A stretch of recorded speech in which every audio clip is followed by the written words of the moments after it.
Good afternoon guys, welcome to Himurax Kartik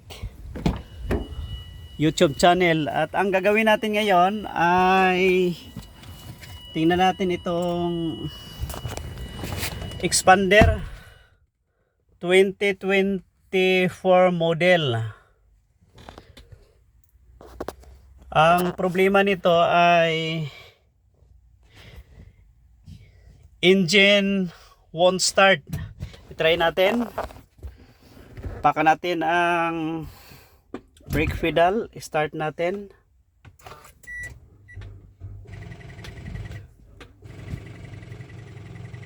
Okay, yun yung problema niya. So, engine won't start. Ulitin natin.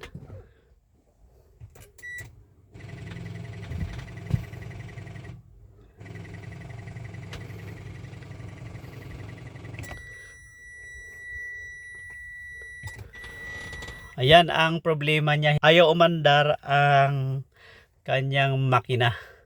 Kaya ang unit na ito ay 2014. Ibig sabihin 1 year pa lang. Pero bakit hindi na siya umandar? Ngayon, ang pinaka common nito ay ang kanyang source. Siyempre ang battery. Ngayon titingnan natin ang battery. At ititest natin. May pang battery check ako dito at makikita natin kung bakit hindi siya aandar. Tingnan natin ang hood.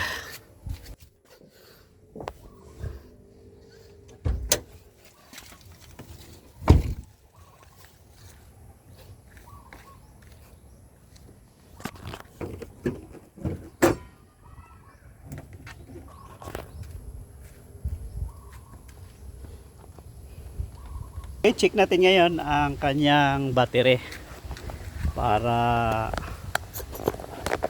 makita natin kung ano ang kanyang problema. Ayan yung battery niya. Kuha tayo ng pang check. Okay, ito yung ginagamit ko na battery tester. Napakadaling gamitin ito guys kapag gusto nating i-check ang kondisyon ng ating mga battery. Mayroon siyang yan, clamp, positive, negative na terminal. Okay, kaya yung black, ilagay natin sa black. Unahin natin dito sa positive terminal. Tingnan natin kung bakit ayaw siyang umandar. Ngayon, yung isa ay sa negative terminal. Tingnan natin ang kondisyon ng battery. Ngayon ay mayroon siyang quick test. Pinutin natin ang enter. Okay, enter lang natin. Please input the testing.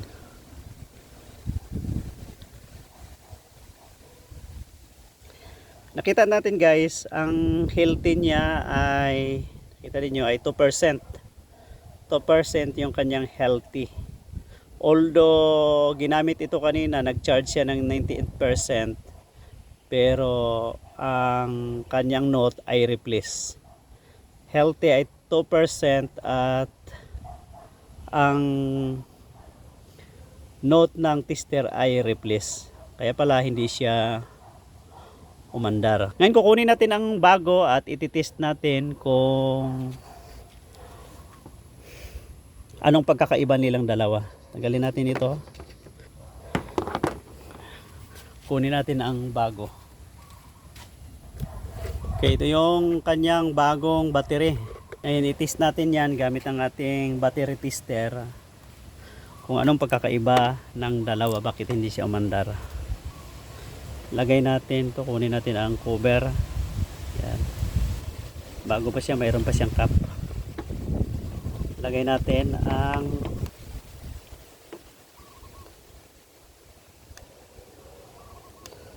positive. Kaya napakaganda ng tester na ito. Madaling makita yung problema. Dalhin natin ang negative na cap. Ilagay natin to.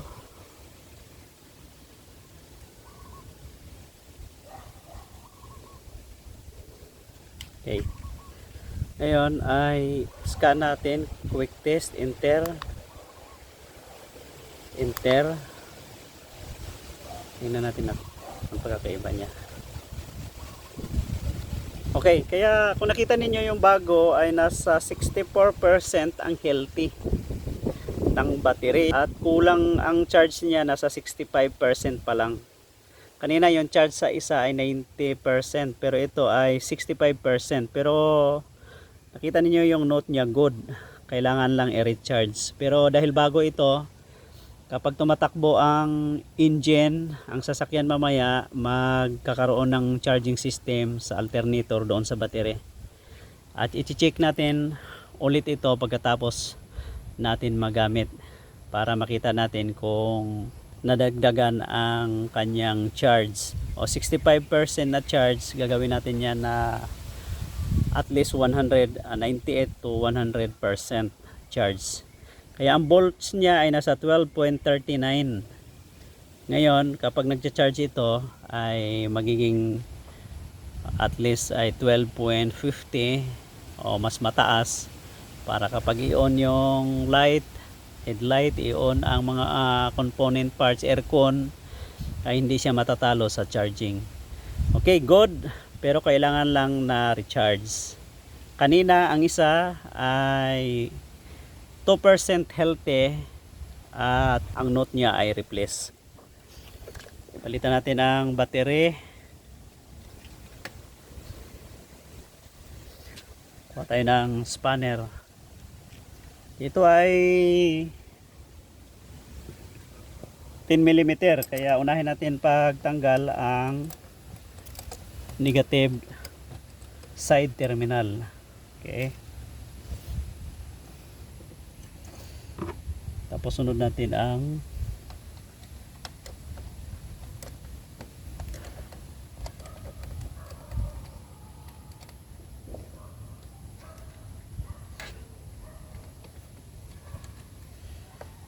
ayan. Iyon ay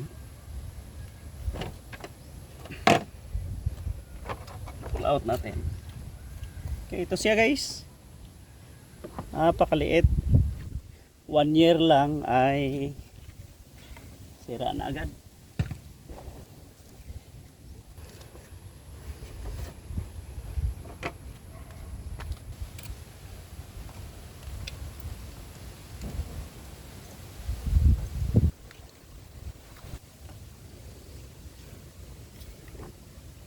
Kabit na natin.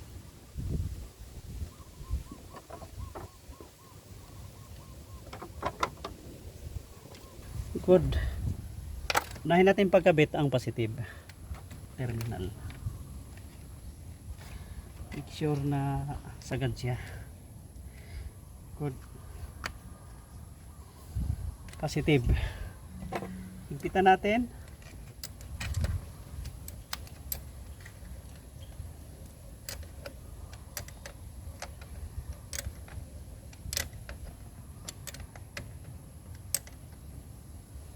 Okay, tama-tama lang higpit. Galawin natin kung magalaw pa. Okay, siya. Close natin. Kabit natin ang negative terminal.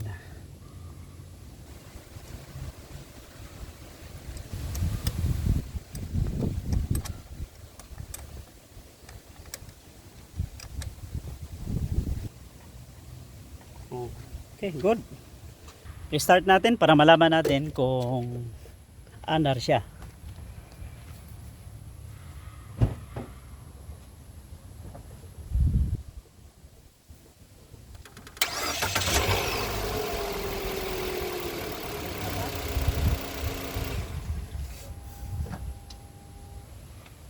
Start natin.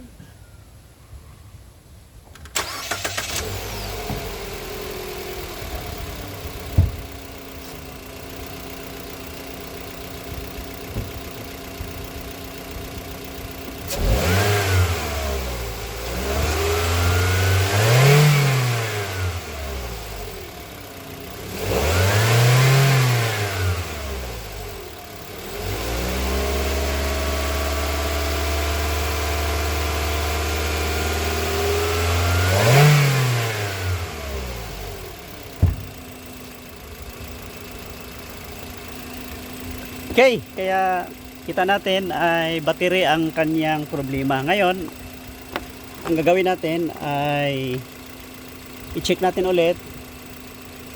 At pagkatapos mamaya gagamit tayo ng digital tester para ma-check natin ang charging system, kung maganda ang charging ng alternator.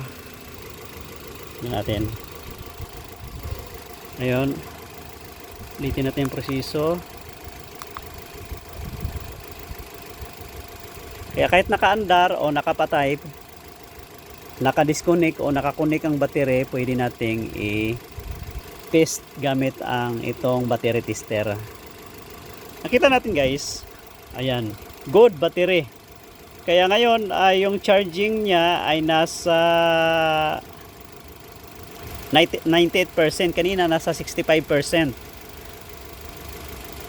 65% yung charge kanina, pero ngayon nasa 98% na siya. Kaya sa madaling salita, maganda ang charging system ng alternator.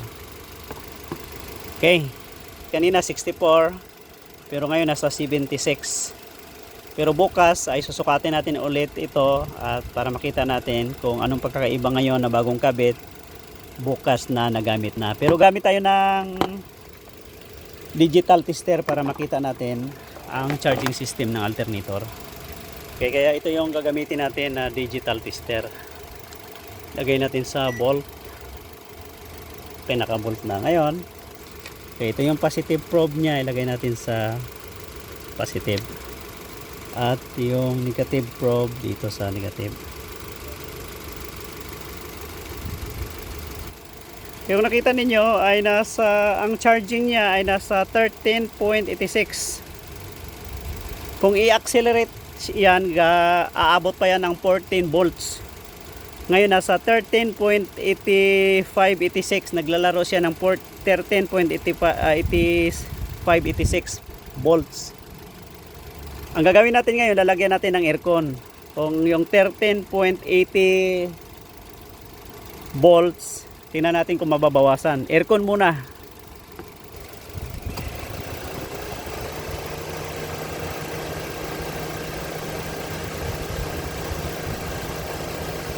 Okay, naka-on ang headlight, naka-on ang aircon, nasa 13.79, kaya hindi siya natatalo at maganda ang charging ng alternator. Kaya na-solve natin guys ang kanyang problema. Okay, last check. Start natin.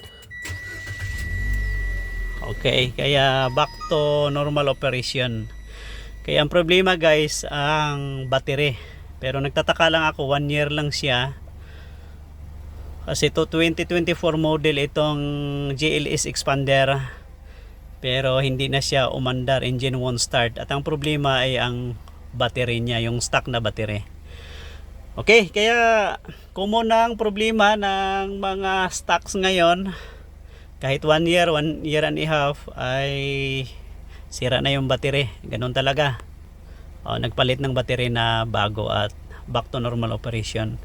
Na-check din natin yung charging system. Mayroon tayong digital tester at yung ating battery tester.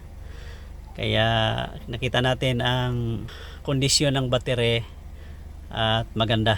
Kaya dito nagtapos ang aking video at pakisuyo po na paki-subscribe din nyo ako, paki-hit ang notification button para ma-update ko kayo kapag gumawa na ko ulit ng mga video sa sunod. Ingat po kayo palagi. Maraming salamat po.